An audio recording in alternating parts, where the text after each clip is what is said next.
Good morning, everyone. Welcome. This is Joe Scarice, co-founder and co-host of the Creative Birth Strategy House here on Clubhouse, as well as nationally. We're on our 75th plus episode.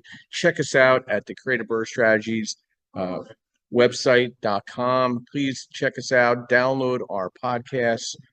We have been really providing some great education, some networking opportunities, insight. We're very consistent in what we do. We want to really be a service provider to real estate professionals and services nationwide in providing different subject matter to hopefully they could take it and kind of translate that into their own business and model. So quickly, I want to do some invites to some people in Clubhouse itself. But in the interim, I want to thank our our hosts, our moderators, and obviously our sponsors that are here every single weekend, providing and supporting us. I'd like to thank Miss Linda Pelagas with Realty 411. She just had an unbelievable event at the Los Angeles RIA Expo. They had several hundred people there. I think it was somewhere close to 700-800 people. I want to thank Mr. Eric Moss, where I'm a referral partner with MB Capital, providing unsecured business lines of credit for real estate professionals nationwide. I want to thank Mr. Yerdell Perkins, who is the social media architect to all this, and also the co-founder and my co-partner to this podcast. Without him, we wouldn't be here. He has been such an asset to what we do every day in providing this education to our clients and to our followers. He's with Perkatech. He's provides social media analytics and graphics to different individuals to really enhance their real estate presence and as a service provider or a professional. Then I want to thank Lendmark, where I'm a senior loan analyst providing asset-based lending nationwide.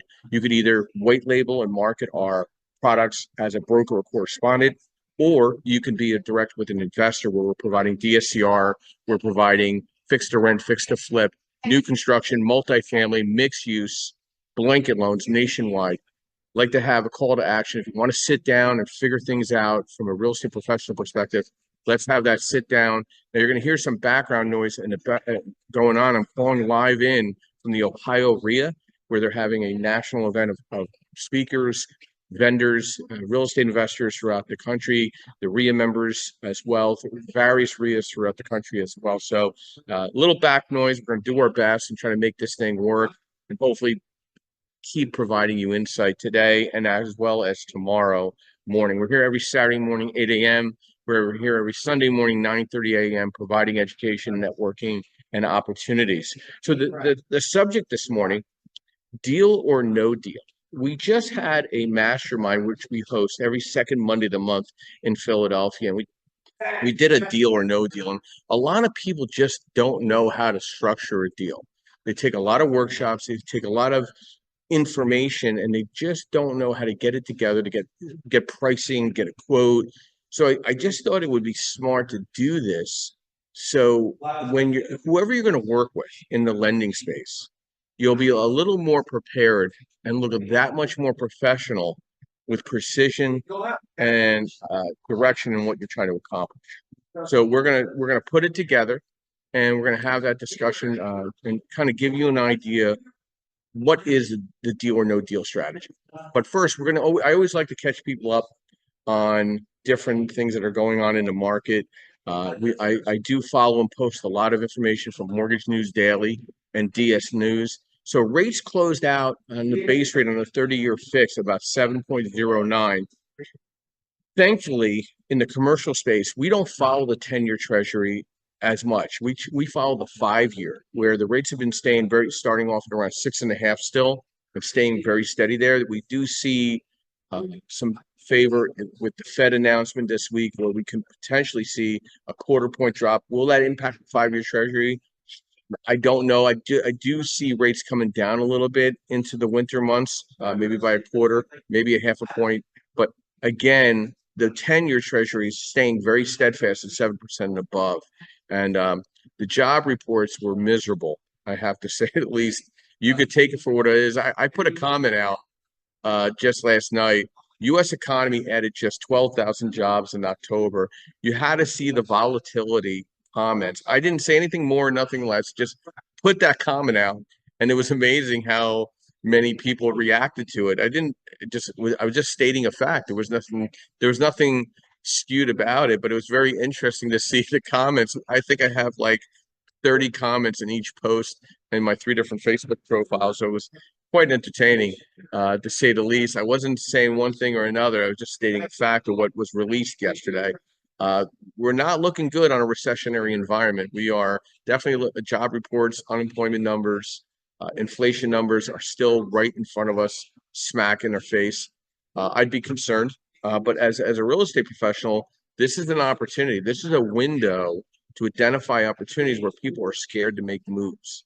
So the deal or no deal idea that we're discussing today, I think, is very important. So very funny, but I did post it on my Facebook, and we're connected. Take a look at it. You'll see all the laughs and face expressions, and one has like 32 comments. I'm like, okay, I let it run, but if it gets a little nutty, I usually delete some of the comments. But very interesting comment from last evening. But let's catch up on some of the DS news as well. Will Americans relocate if there's a presidential candidate loss? That's a very interesting article. I'll probably post that today. That's on more market trends on DS News. I don't. I think they're over exaggerating. People are not going to move out of the country. They're not going to move. People are migrating based on safety precautions, standard of living, barrier of entry. That's including renters and home buyers. So they're looking to live below their means, not above their means. So why everybody's moving out of California and New York? Because of safety, because of crime, because of taxes, because of inflation. It has nothing to do whether you're on the blue side or the red side or the green side or the yellow side, whatever side you want to live on. Okay, so I think that this article is kind of interesting. I'm sure I'm going to get some comments on that. Real estate agents, another article, real estate agents weigh in on the impact of NAR settlement. I'll be at the National Association of Realtors convention in Boston this week, and I particularly picked that event to be at because there's a plan of at least 15,000 real estate agent attendees. It'll be very interesting to see what they're thinking, how they're thinking, and what is their plan going into 2025. So that'll be an interesting. That's an interesting article on DS News. And one last article we'll cover real quick. Uh, Strong housing market impacting the zombie foreclosures nationwide. Okay, so maybe there's not as many residential zombie properties that are out there as an opportunity, but I see the opportunity in the commercial office retail space. Um, Basically where you're going to have zombie buildings where they're going to become almost like white elephants. And if they don't get converted or identify another type of commercial presence into those buildings, they're going to stay empty for quite a while. So I think the zombie foreclosure impact is really going to be on the commercial side, and how that bleeds into the residential will be yet to see, because if every mall in the country is going to add 1,500 to 2,000 doors in every one of their malls, how is that going to impact the, the stimulation to buy your own home instead of renting, when you're getting complimentary bagels and donuts and the gym right down the second floor, first floor, or a pool, and walking your dog on the imaginary garden park? Those things are going to appeal to somebody where it's going to lessen the appeal to buy a home. Now, how does that impact the landlord is yet to see as well. The individual landlord owns 10 properties, and how it's going to impact their bottom. So very interesting article. I did post that yesterday on all my social media pages. But I mean, it'll be interesting to see how that bleeds into the residential environment as commercial collapse. So let's dive into deals or no deal real estate investor strategies. I did post this article on LinkedIn, and I put a survey out to it as well. So, if you're not connected with me on LinkedIn, please do so. I put a lot of polls out there for you to be able to evaluate and vote on. I'd love to get your vote and see what your thoughts are on a lot of the upcoming polls.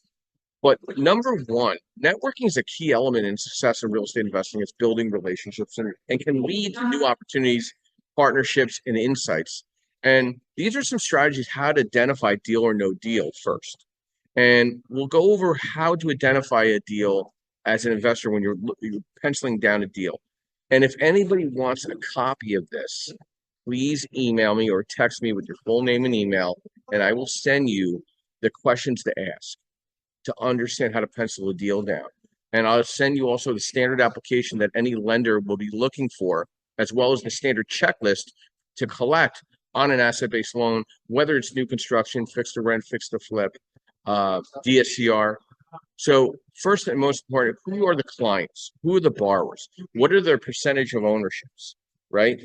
Also, what's the name of the LLC that's buying the property or owns the property? What is the credit scores of the borrowers? Now, the smartest move you want to make, whoever has the best credit score, you want to make sure that they're 51% of the owner, because the best credit gets the best leverage or the best recognition of pricing, right? And you have a deeper discussion with your lender to make sure that you understand that and they understand that. And make sure your operating agreement says that as well, because you'll have a problem when it's submitted incorrectly. So you need to make sure you understand the credit score in relation to rate and leverage. Then you got to look at what are the bank statements, because we're not looking at tax returns, W-2s, 1099s, or pay stubs. We need a bank statement. Now, if it's a refinance cash out, we use the cash out as part of your reserves. You could have $5 in a bank statement, but the cash out will justify your reserves. Okay, savings, 401k, checking, stock, etc. is considered reserves. Even whole life policies with obviously with policies with money in it, that can be looked at as well. And then we need to know what the subject address is. And then we need to know whether it's a purchase or refinance. And then we need to know what the asset type is: single family, 2 through 4, 5+ unit, mixed use, 30 unit, 50 unit, office, retail. We need to know what that is. Then is it a fixed to rent, fixed to flip, right? We always look at everything as a fixed to rent anyway, even if you're flipping it. And we have to justify, what if we don't flip it? Does it work to hold it? And then what the purchase price is, or what the original purchase price was, and the close date. Current balance, if there's a balance owed on it, if it's a refinance. Repairs to complete, or repairs completed. Say you bought something, you had to go through the permit process, but you did some cleanup to the unit, and now you're looking to do a delayed financing construction loan. You want to understand how much the lender wants to know how much you put into it before coming to them for the full loan. Okay. Then you want to know what the after repair value is, or the current value is.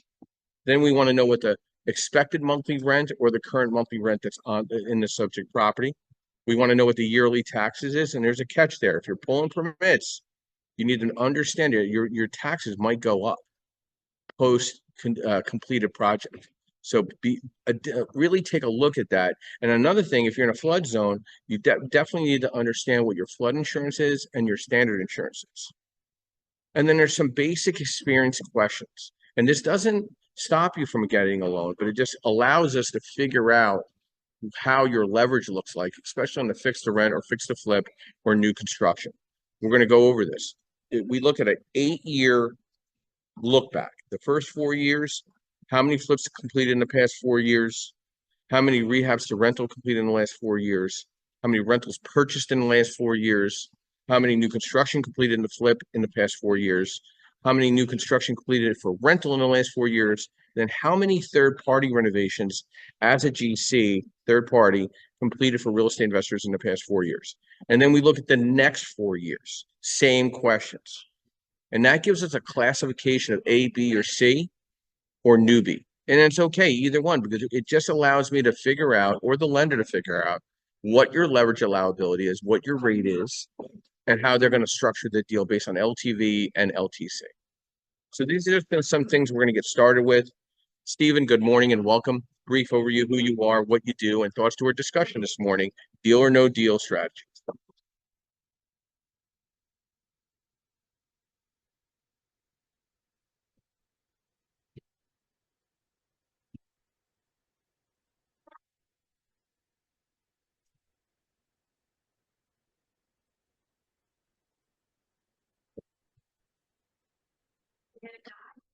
Boston moved backwards to this area. A lot more a lot more price sensitive, a lot more narrow ability. So when I'm doing the numbers, I look at 30% maintenance vacancy management. So I look at protecting myself that way. When I'm looking at an ARV, It's a low to middle ARV is, if it's 100 to 140 on the ARV, I'm going to probably expect a sale of 115. So for me, the deal or no deal is more about beating up the numbers up front, because when you're only going to be selling for $100,000, $200,000, $300,000, you don't have a lot of oops left. And it is key to bring in have a good team and bring them in. I'm looking at a deal right now, and some things look questionable. I'm not quite sure what the rehab numbers are going to be. I got an underground sewer line issue, whatever. Bring your guys in that you can count on. Not chucking a truck, real plumber. What's it going to take to replace a sewer line? Because I don't have a lot of price sensitivity, and in my market, for me personally, most things are fixed rent. And also a little bit of flipping I'm looking at doing, or a little bit of new construction. Now, not just after the election, I'm not blaming everything on the election, but I don't know what it's going to look like in 6 months when the ice goes away and I've got to start selling this thing. What's the market look like? So my piece on deal or no deal is be hard on the numbers going in. Don't say, oh, I think I can get that done for 5,000. Put down 8 if that's what your guy tells you, and then try to beat it up after. So that's kind of where I'm coming. And also, the last thing is it's key to go through.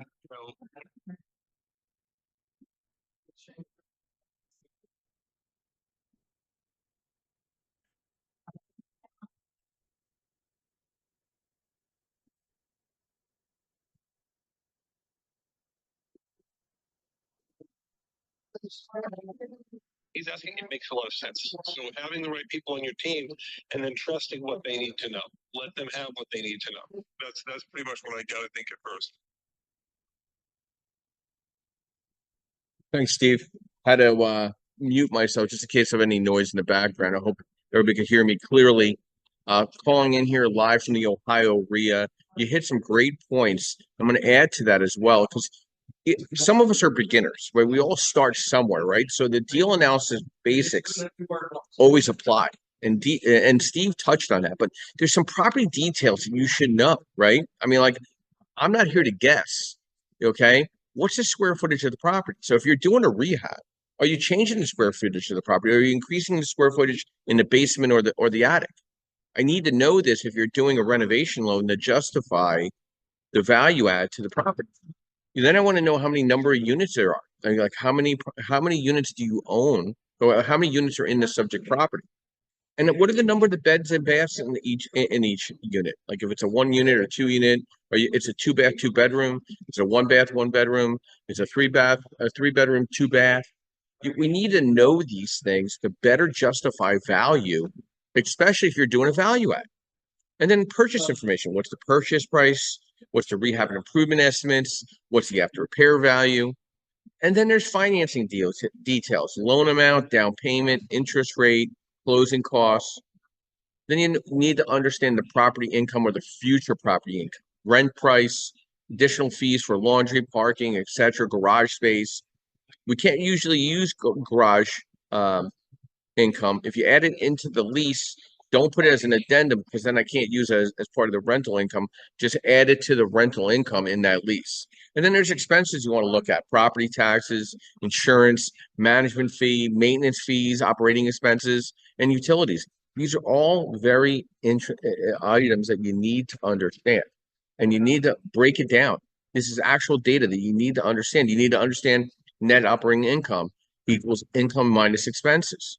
You need to understand cash flow equals net operating income minus debt service. Then there's return on my investment.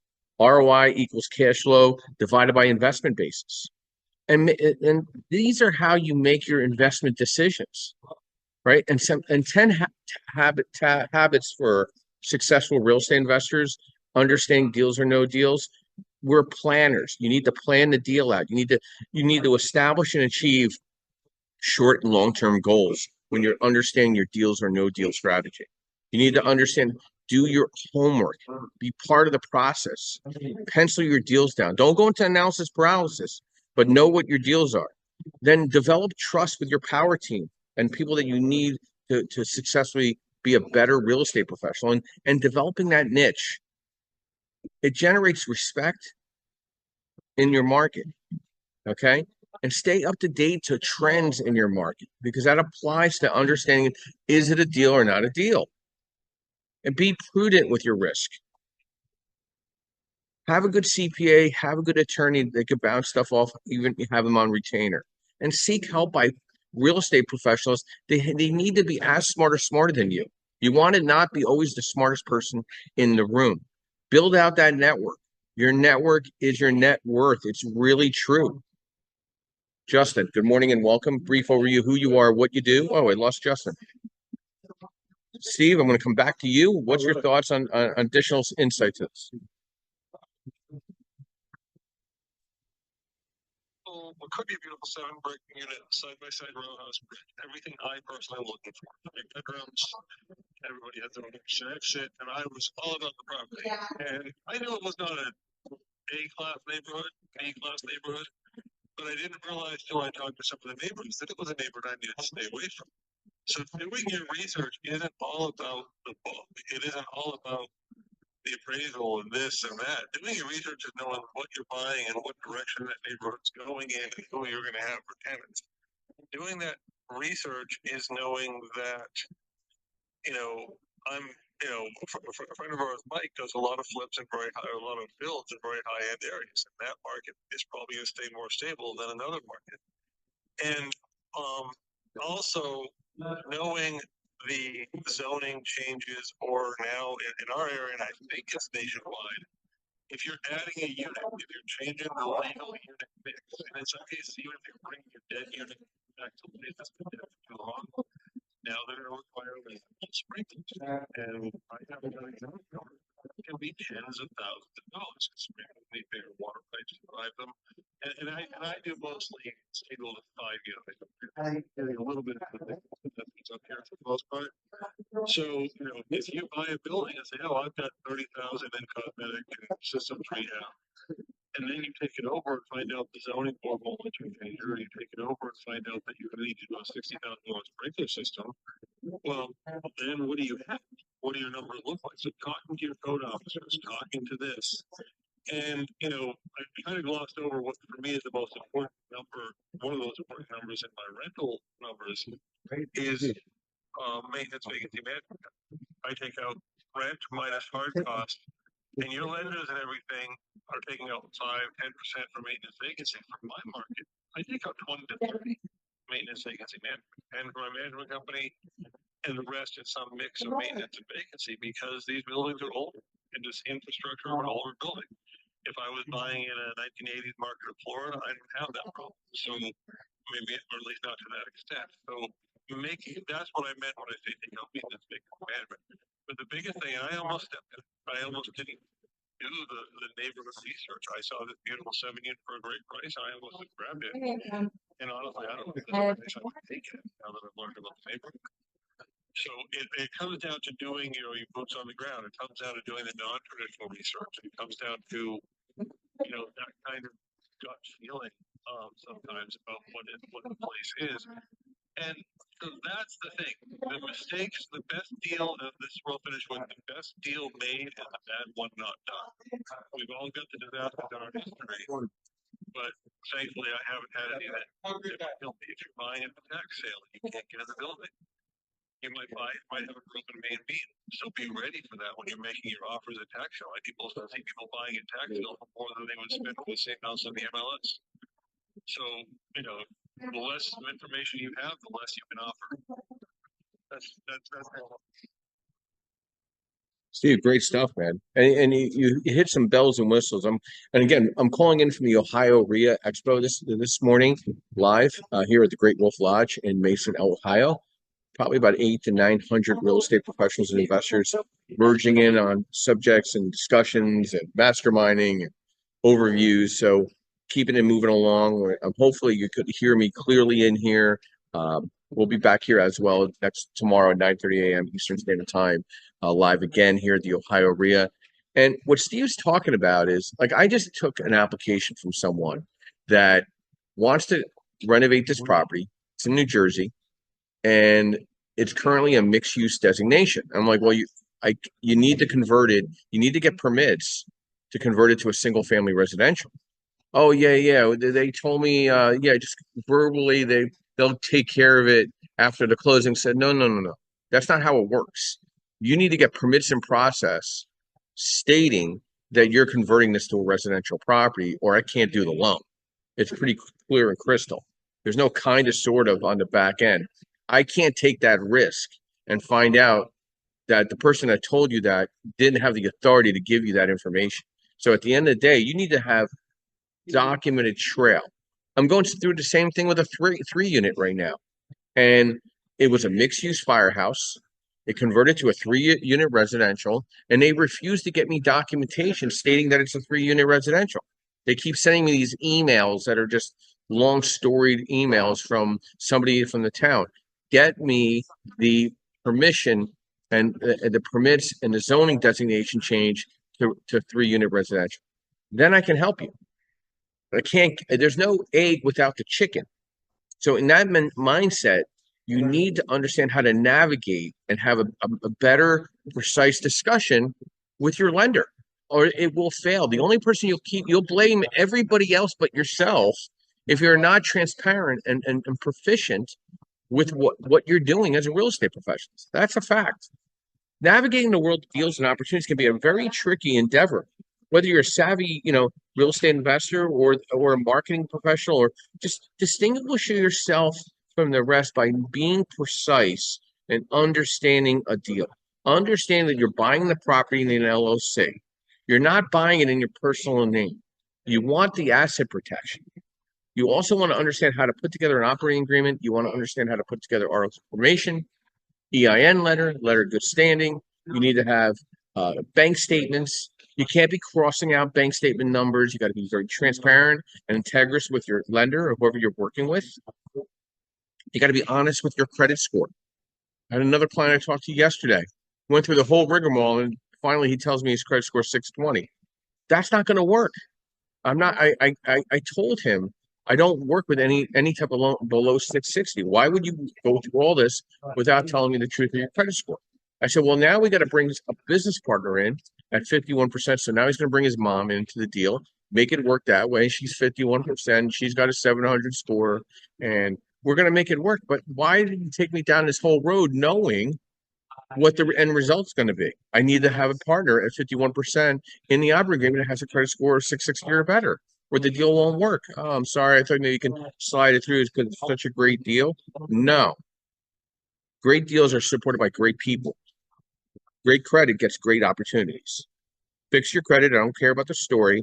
Just get it fixed. Whatever you got to do, get it fixed, because credit is your backbone to success as a real estate professional. Telltales of a bad deal. Let's go over that real quick. Promises without substance, unrealistic expectations, lack of transparency like hidden fees or costs, ambiguous terms and conditions, high pressure tactics, urgency without justification. Everybody's in a rush. When everybody's in a rush, there's something obviously not right, right? Limited information sharing, power of the gut feeling, subconscious processing, emotional radar, big intuition things. You need to have intuition as a real estate professional to know if it's a deal or no deal. And balancing intuition with data-driven decisions, intuition as an early warning system, learning from past experiences, intuition informed by experience, tuning in your intuition and wisdom of mistakes, seeking confirmation, using intuition as a starting point, validating with data, trusting your decision, confidence in your choices, learning and trust. Listen, there is nothing wrong with firing people in your world. If they're not working, if they're not integrous, you could let them go. You'll believe me, everybody will forget about it 2 weeks from now. You need to stay on the righteous path to be the best investor and identify the best deals that work for you, not for somebody else, but for you.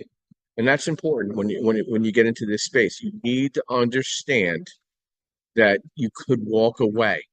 There's no cannon to your head, no horses chasing you. This is a long-term play. It's not the short-term play. Steve, some additional thoughts to our discussion this morning, deal or no deal strategies. Steve, are you there?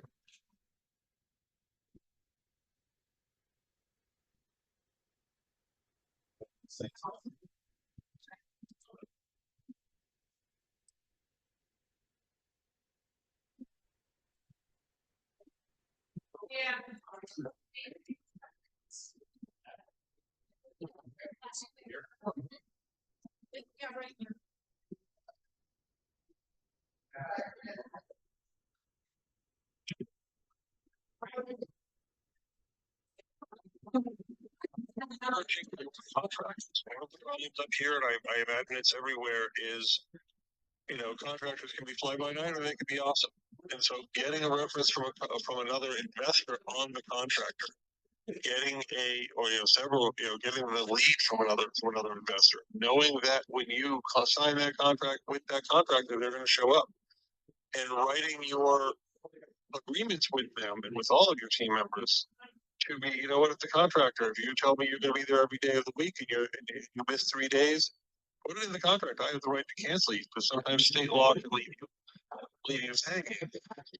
And then also, the other thing is make sure you talk to your local municipalities. This is a permission, not forgiveness arena, in my opinion. I'm much for forgiveness rather than permission in certain areas, but I want to talk to my code officer. I want to talk to my county assessor, my town assessor, whatever, my zoning officer, before I ever exit due diligence, sometimes before I ever even get into a contract. Because are they going to reassess me when I pull a permit? Are they going to reassess me when I buy the house? Are they going to reassess me when I get ready to sell the house? Meaning, are my taxes going to quadruple when I turn a dump into Taj Mahal? Are they going to, like Joe said, it's not, well, gee, they said the conversion to this other use is going to be easy. Get that in writing. Get that through the zoning board. I did purchasing a bar that had an apartment upstairs for a store. And it was, the town was kind of unclear on like, okay, we're zoned properly for the new use. And then somebody in the town said, oh, you still need to go to the zoning board. And this is like the week before closing. We closed due diligence way before. And I'm panicking because it's the brief. I'm like, wait, what did I miss? And it turns out we had to go there, but it was a formality. They couldn't stop us. But make sure you get it in writing, which I did have. I had it in writing. This is going to be okay. You are permitted use. Make sure you have that before you exit due diligence. In this case, $40,000 $250,000 purchase and $40,000 due diligence earnest money. Well, if there had been a mistake, that would have been a big mistake. It could have been a big mistake for my firm. So knowing that you have all those, that the town can't come back to bite you, the neighbors can't come back to bite you, the contractors, once you give them a deposit, they're not going to come back to bite you. And going through that up front, the contractors, you will sign your contract up front, but going through all of the things that could go wrong after you buy it, with the deal, and all the things that could go right. Do you have Rent-O-Meter or some other third-party rental was telling you what your rents are going to be? I hear people are renting for $25,000 a month in this neighborhood. No, show me the numbers. Show me if you're a market where realtors do the renting. Get that from your agent. Have here Rent-O-Meter or something. Have some reason why you think the rents are going to be what they are. And if you think the rents are going to be $1,600, budget on 12. Budget on some, go hard before you sign, and then try to turn the knobs after you sign or after you own it to make your life better. If you plan for 12 and get 16, you're happy. You plan for 16, you get 12, you're not happy. You plan for a realtor to sell and you don't need one, you're happy. You plan for no realtor to sell and then you need one, you're unhappy because that 6% is now going out the door. So that's overanalyze. And if it's borderline, decide if you're really willing to be on that border. Great stuff, Steve. I appreciate that.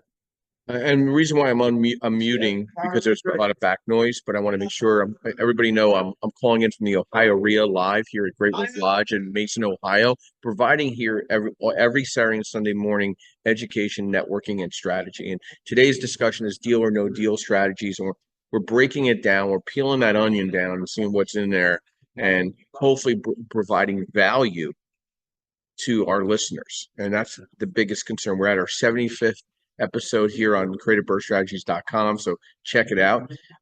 You need to add value to your relationship. You need to also, network with other real estate professionals as well. Like, when's the last time that you have, hang on a second.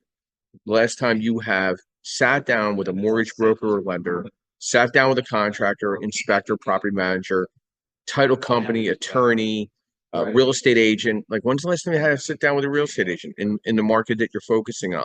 Like Monday afternoon, I'm meeting with a real estate agent, and he's bringing in 6 of other agents that he's going to put a team together in this what I call marketing plan that we're putting together. We're investing into a bunch of software to identify off market deals. He's not playing around. He's bringing 6 people into as a lion pack. I mean, and he's taking this very seriously. And we're ready. We're to have a really big conversation with the investors that are ready to invest this money every month. But yet he's not sitting around his hands and thinking about putting a deal. He knows how to put a deal together. He knows what deals work for investors. And so he's building a team around him so he doesn't get overwhelmed. So you need to learn how to network with other real estate professionals and have time with them. Have a conversation with them. Add value to the relationship. Make introductions, right? That gets you deals or no deals. Okay. Offer help, be genuine, follow up, and then also invest in your personal branding. I think your personal branding is so important. Developing that niche, creating content, professional profile.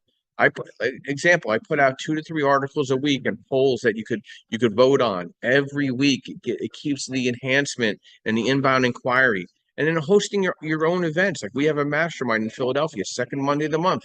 Everybody's welcome to come, right? We put it out on the table and we talk about things, and there's no general speaker. It's a discussion around a big round table of investors. That builds relationships long term with your network, long term. Good morning, Anna. Welcome. Brief overview who you are, what you do, and thoughts to our discussion this morning. Deal or no deal strategies. Yeah, been a long time. We're about 40 minutes west of Philly, and I've been doing this for 12 years. Aside from selling real estate, I'm also an investor and a mentor for new agents who are getting into the business. I do like what you mentioned about getting with agents, the right agents, of course. 30% of all my business is off market, and that wouldn't be possible if I didn't have a reach, a sphere of, investors, of other agents who, I can reach out to, because when it's not in the MLS, we have different rules and how we can market it. And, I'm able to have, ironically, I call them open houses, but they're not. They're open to my investors that, from this hour to that hour on this day, come and make your bid. I don't even have an asking price most of the time. So it's just basically, I have a client who wants to throw this out there, see what happens without going in the MLS, and I'll have 40, 50, 60 possibilities and prospects who would buy something like this. And even in the off market arena, I'm capable of having multiple offers. So it's a fun game, this game called real estate. Yes, it is a game, no doubt with that, Anna. Anna, are you going to be at the National Association of Realtors in Boston, Massachusetts this coming up week?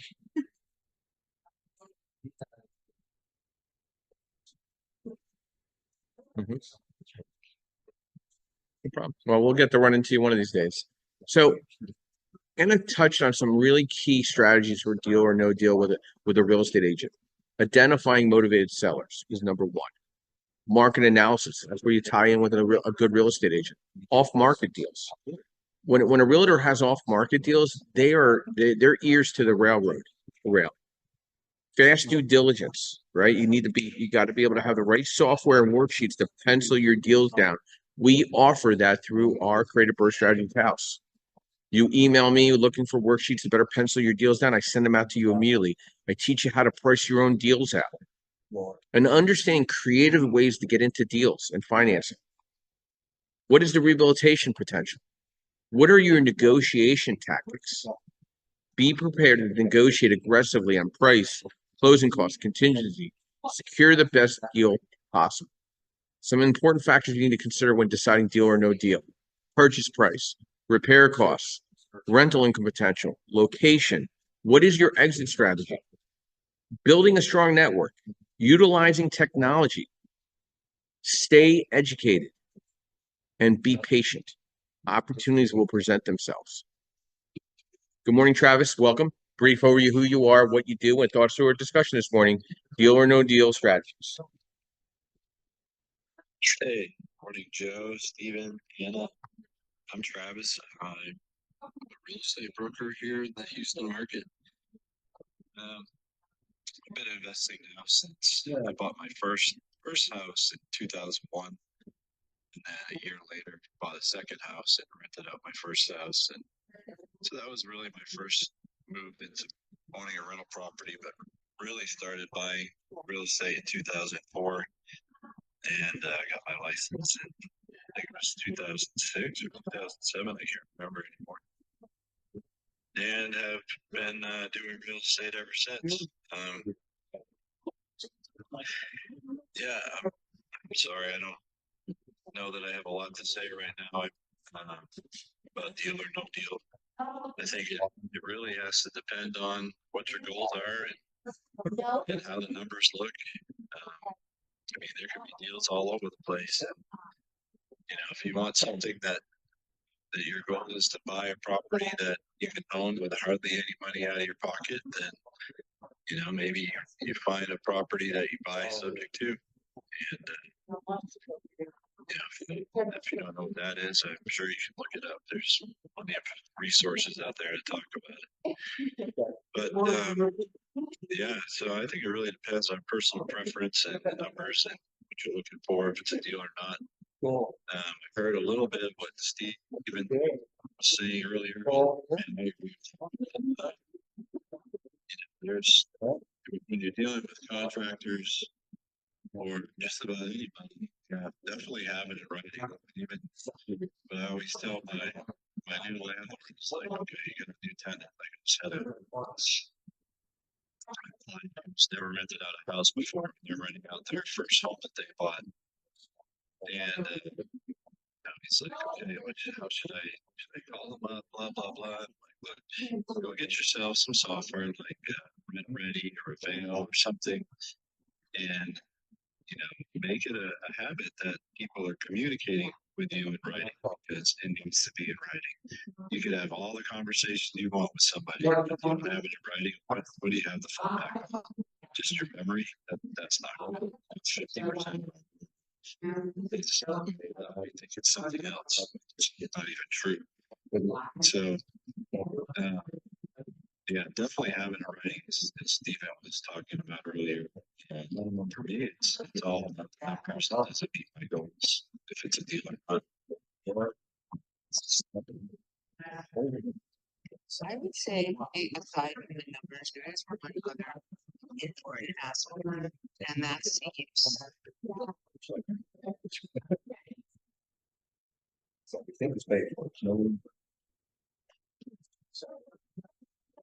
Thing in Westchester, Joseph, I'm sure you're familiar with Westchester, PA, and it's a 3-unit, but it also has a stone barn, which is dilapidated, needs a ton of work on the barn. Also has a pond and a waterfall, and it's on 8 acres. And if you're putting pen to paper, this property makes no sense for an investor. Cap rate incredibly low.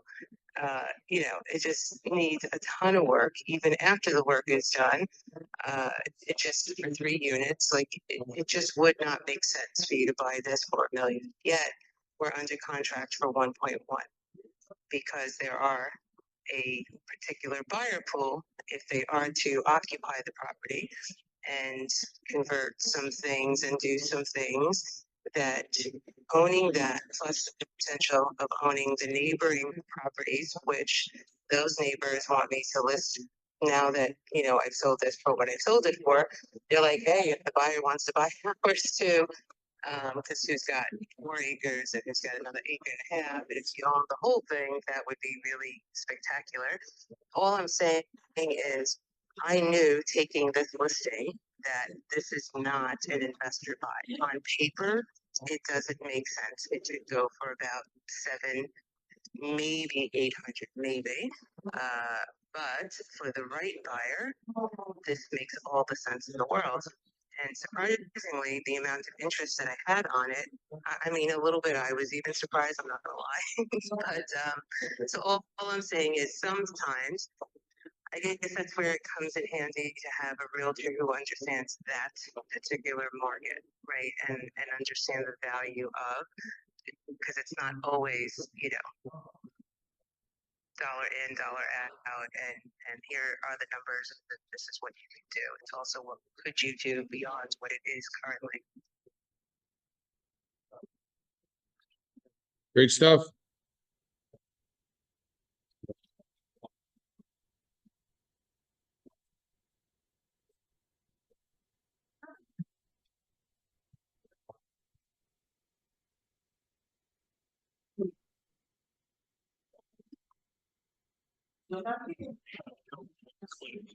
Be used for that one for and I'm flying. Okay, sorry to just jump in, but deal or no deal also applies to your working with. It applies to your contractors. It applies to, all the way down the line.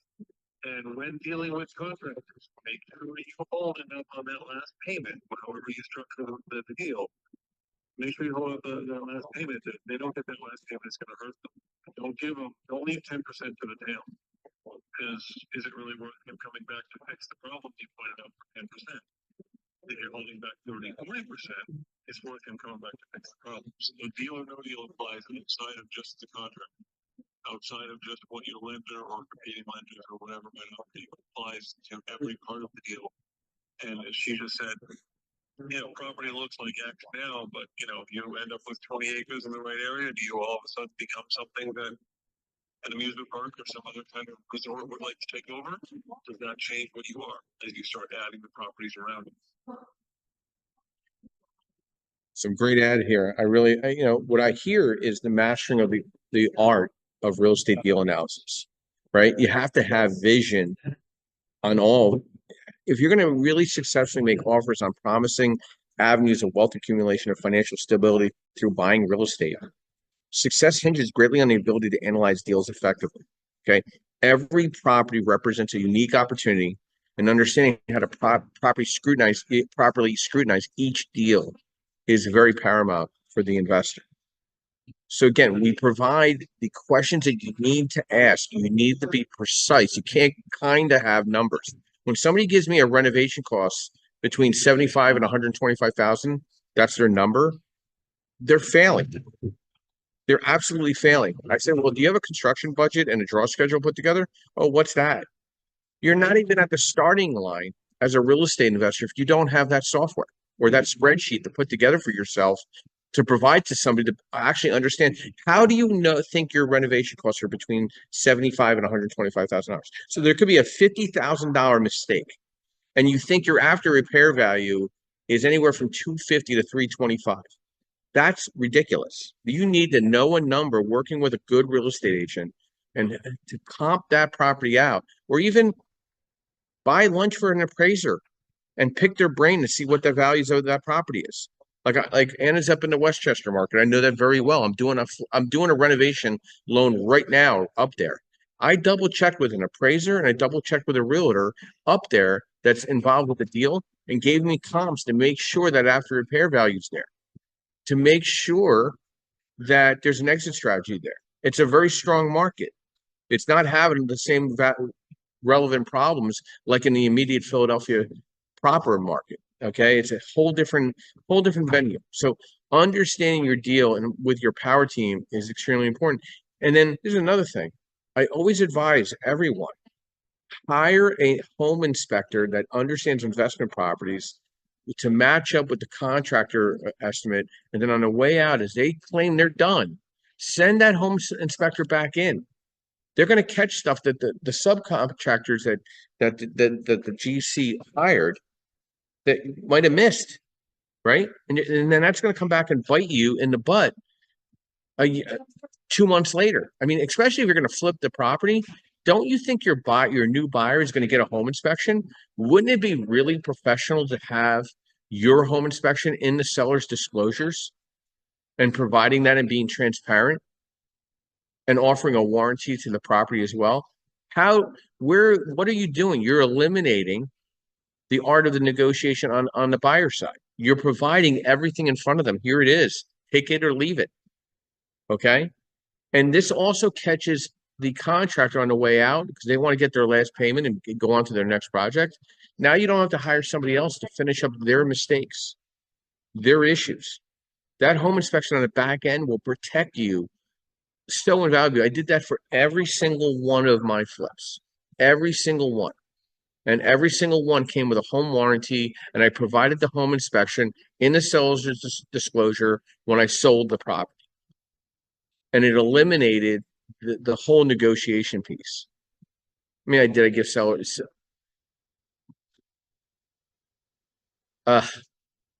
you mean on the listing side for me? Well, I always gave the listing back to the individual that got me the property. Does that make sense? I never left them out. I know it's a little weird.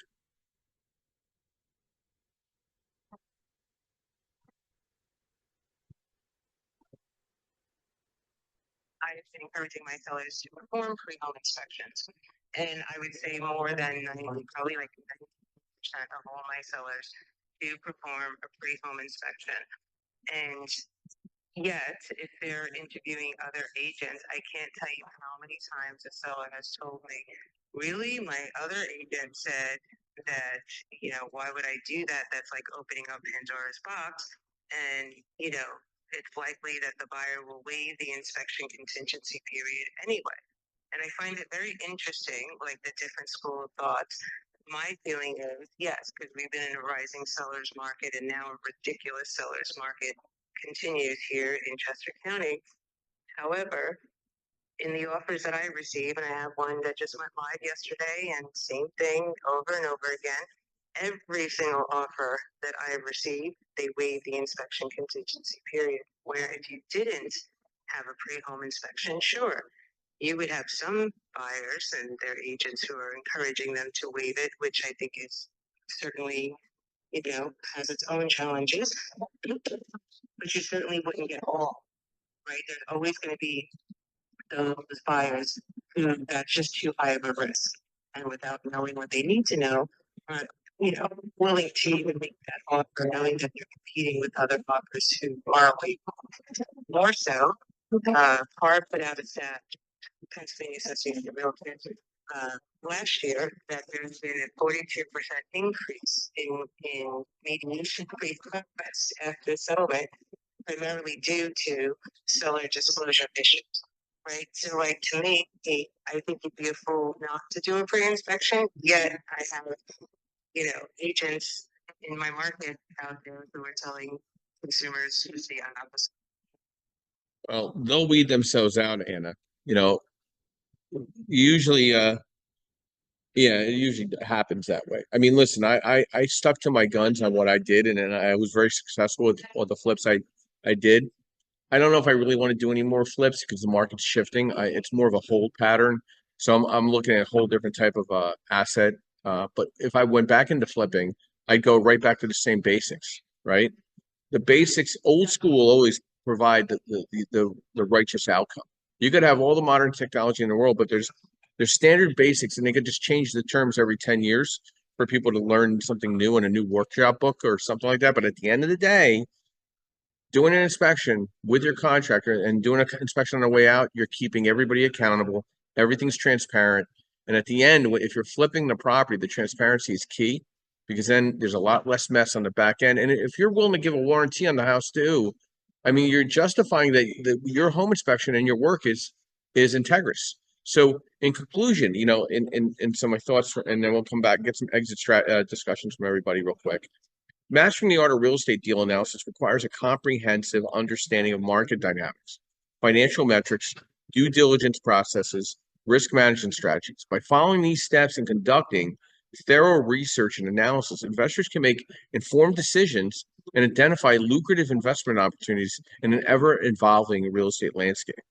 Remember, successful real estate investing requires patience, diligence, and a willingness to continuously learn and to adapt to market conditions. By honing your analytical skills and staying vigilant in your investment approach, you can unlock the full potential of real estate as a wealth building asset class. And that's what deal and no deal strategy really is, the backbone to that. Travis, your final thoughts to their discussion this morning, deal or no deal strategies.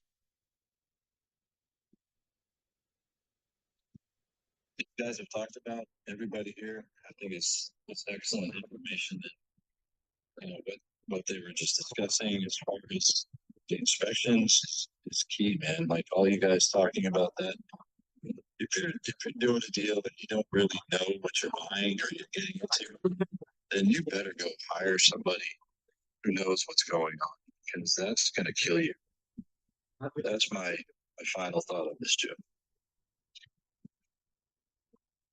Thank you, Travis. Stephen, your final thoughts to our discussion, deal or no deal strategies.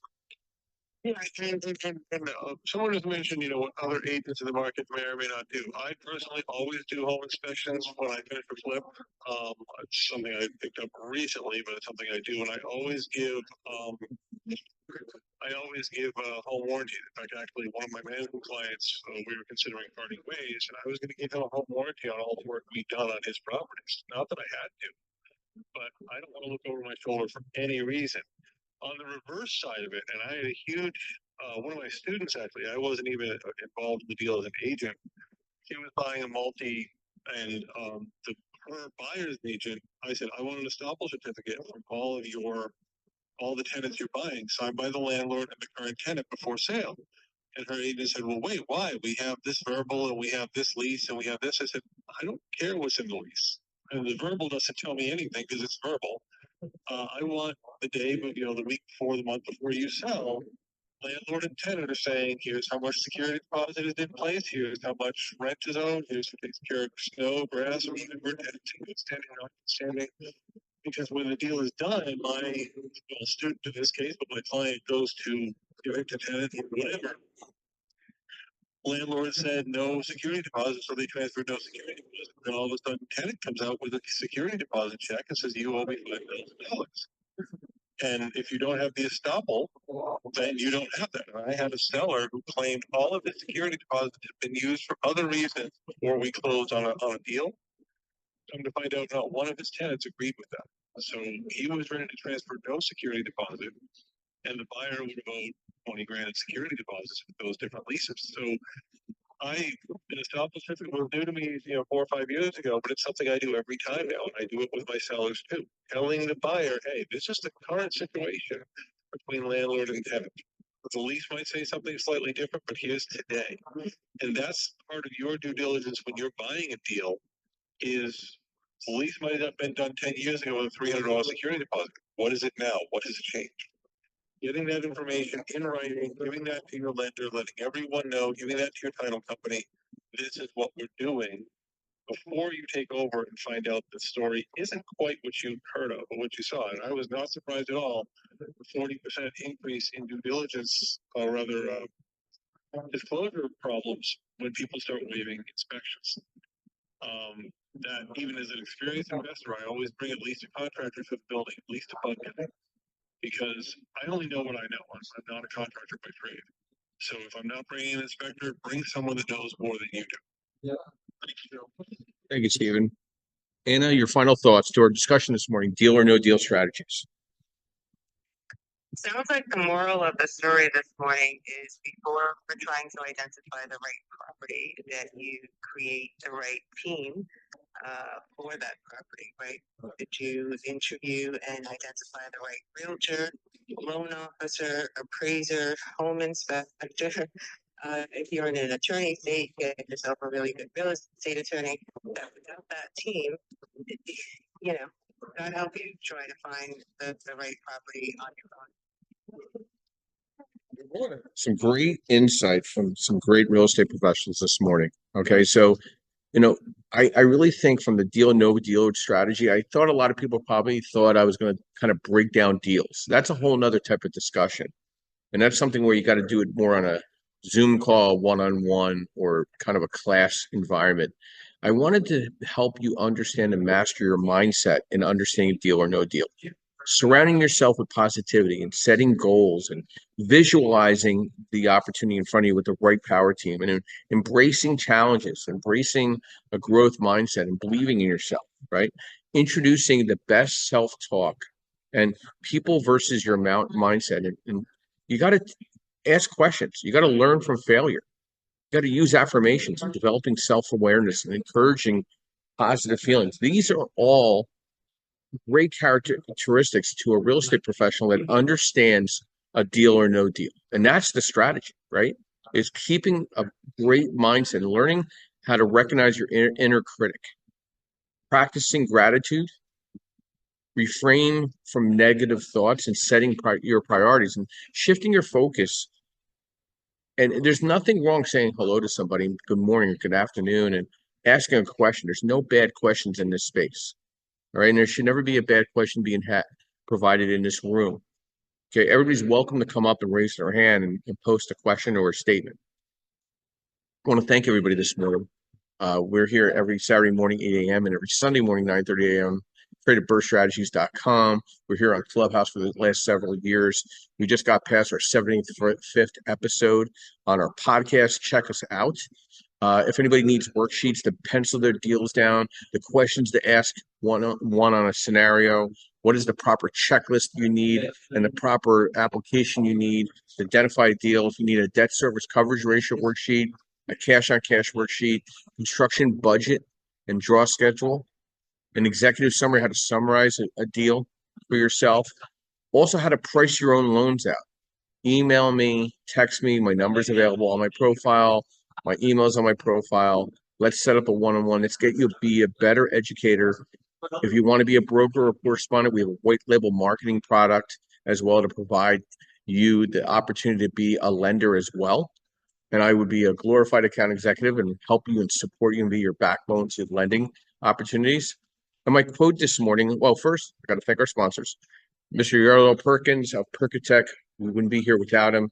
He's your social media architect for being a real estate professional. Reach out to him at any time to have a one-on-one. I'd like to thank Linda Pelagas from Realty 411, providing national events and national publication for real estate professionals nationwide. I want to thank MB Capital, where I'm a referral partner for unsecured business lines of credit.